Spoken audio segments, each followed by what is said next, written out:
G'day and welcome. In this video I'm going to be showing you around the MG ZSEV and the new infotainment system, which is a great improvement upon the previous generation. So I'll step you through it one by one. Chapters are below, jump to whatever section you like to.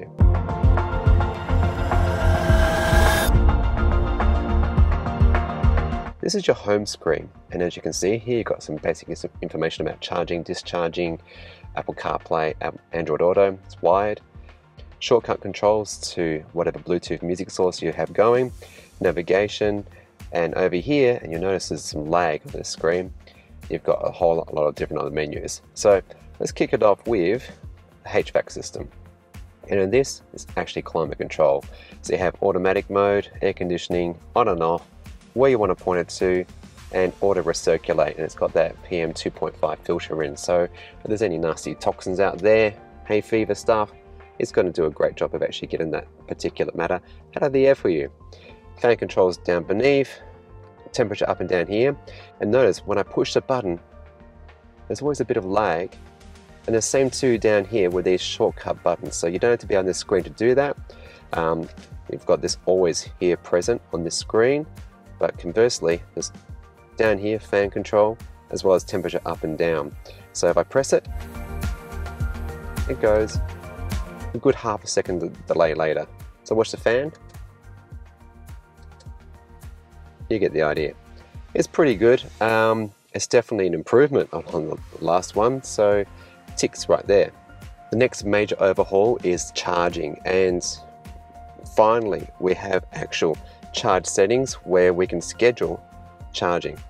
If you have an off-peak electricity plan, this is ideal for you. So for us, we're on the Power Shop EV plan. So from midnight till 4 AM, we pay not even, I think it's 9 cents per kilowatt hour for our electricity. So let's just schedule that to run between 4 AM and midnight. Battery heating always, great if you're in a cold climate. If we had the car plugged in, we could actually override these charge settings with scheduled charging and commence charging straight away. Also lock and unlock of the port at the front. You'll notice here there's not only charging, but there's also discharging. And the interesting thing is that this can do vehicle to load, but unfortunately I don't have the cable or adapter rather to actually test it out. When you are using vehicle to load, you can elect to where it's going to stop actually powering those devices and disconnect. And so it's saying here 20% will give you about 50 kilometers of range. So next up we're going to test Android Auto, and for that I'm going to plug in my phone through the connection,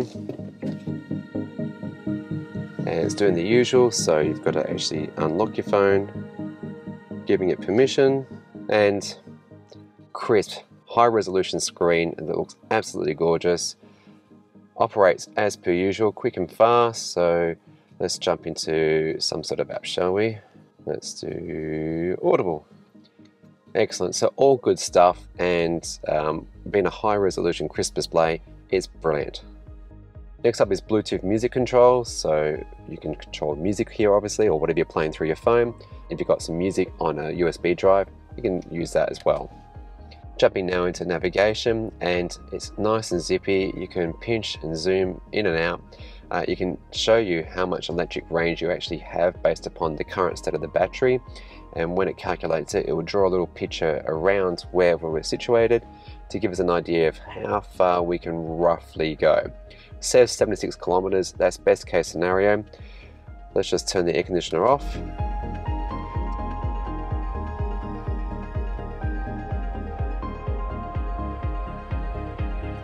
So with the air conditioner off, it's now saying 80 kilometers. Not bad. And by tapping on that symbol, it will show us all the electric vehicle charging options available to us. So that's nice and impressive, well executed. And let's say we want to navigate to that one. ChargeFox. And I'll click on go. Obey. I just had to shush that up.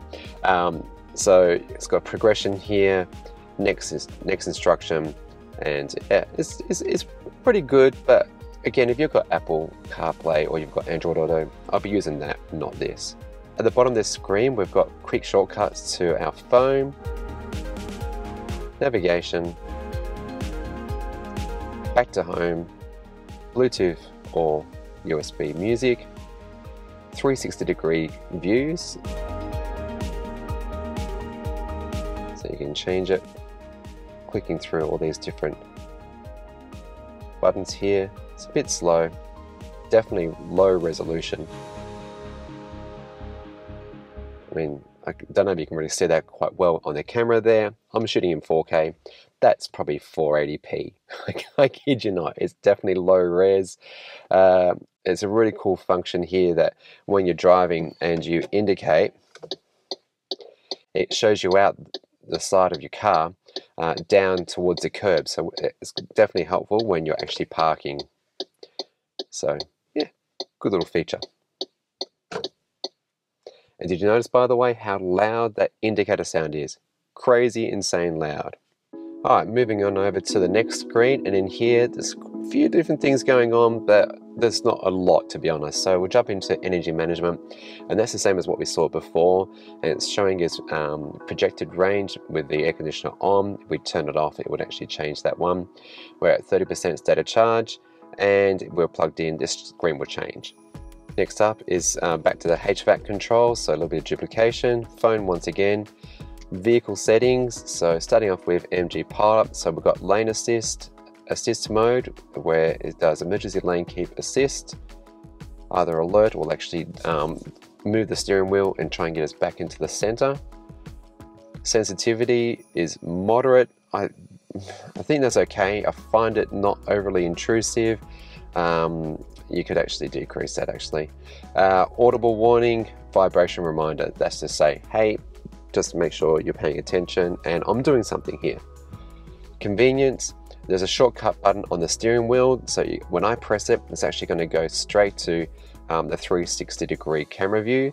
If you had your phone plugged in, it'll jump into Android Auto, or you can do the quick menu. So let's just try that now. We'll go back home, I'll press the button, electronic stability control, it will descend, Bluetooth, screen off, if you're maybe doing camping, let's say, brightness of the screen, so let's ramp that right up, it's probably too much. You got your media, so nice and easy sliders, phone volume and voice volume. Back into vehicle, and we've got lighting, so auto high beam, follow me home, so I've set it for 60 seconds when I actually lock the car. It keeps the lights on outside, so it helps you get out of where you might be. And then finally, vehicle information in here. The 360-degree cameras view that we saw earlier. Video mode, so you can actually play some videos.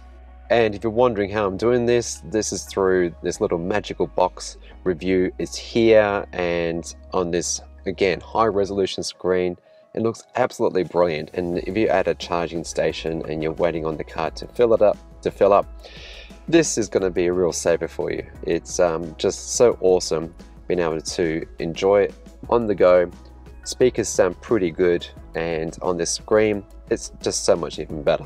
Settings, so once again we've got the screen brightness duplicated, background auto switching, so you have light versus dark, change of language, which is only English for some peculiar reason, 24-hour format, auto set time based upon GPS, and always show clock. So at the moment it's actually on, which seems to be always on. So be it. Radio, there's DAB radio, FM and AM. Another exciting feature of the 2022-2023 MG ZS EV is remote access through an app, and this thing is pretty good. It's not Tesla good, but it's getting there.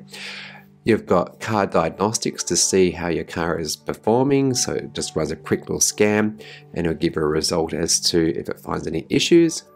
You can find my car.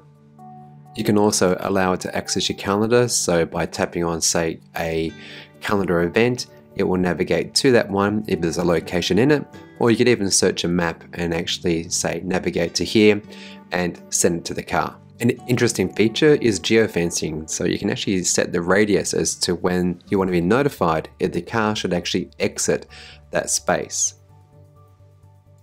MG Touchpoint is a service that will show you nearby service centers. Didn't seem to be working on this occasion, but I imagine it's maybe just a data issue. Charging management is where you can actually configure how much charge you want it to go into the battery, schedule your charging, stop charging, and so forth. Two more functions which I didn't show very well here. Top right is messages, so it will give you anything around, let's say in this case I've actually bound this to my mobile phone, any alarms, any news notifications and so forth. Another one in the top left hand corner is if you need any assistance with remote chat. And then finally we've got the user manual in the car, so that's really awesome to be able to actually do it, and you can zoom in and out, and it's a little painful to get through all the different pages, but let's say we want to jump to, I don't know, Windows. Tapping on it actually takes you to that page, and you can read through your manual, which is pretty handy, I guess. You don't always want to be carrying your manual in your glove box. To complete this overview, I just want to briefly mention that, again, you've got these hard buttons down here. So if, let's say, I'm in music and I want to go back to home, I just press it and it takes me back to whatever last screen home I was on. Volume up and down here, I won't do that because otherwise I might actually get, it just wants to play music, so I had to edit that little bit out, but you get the idea. It puts it up and down. HVAC jumps you straight into that screen. Demist on the front, demist on the back. Fan up and down, and the temperature. I actually use these shortcut buttons quite a bit, and I find them handy because mashing away at the screen with the lag, you're just not so certain that it's actually done what you expect it to do, so it's actually more reassuring to actually just go, let's say, up or down to change the temperature or the fan, whatever you want to be controlling. Alright, so great improvement. Resolution is really awesome. Hope you've enjoyed this video, and if you have, do hit that subscribe button. It's probably somewhere down there, and yeah, as per usual, you be good and you be green.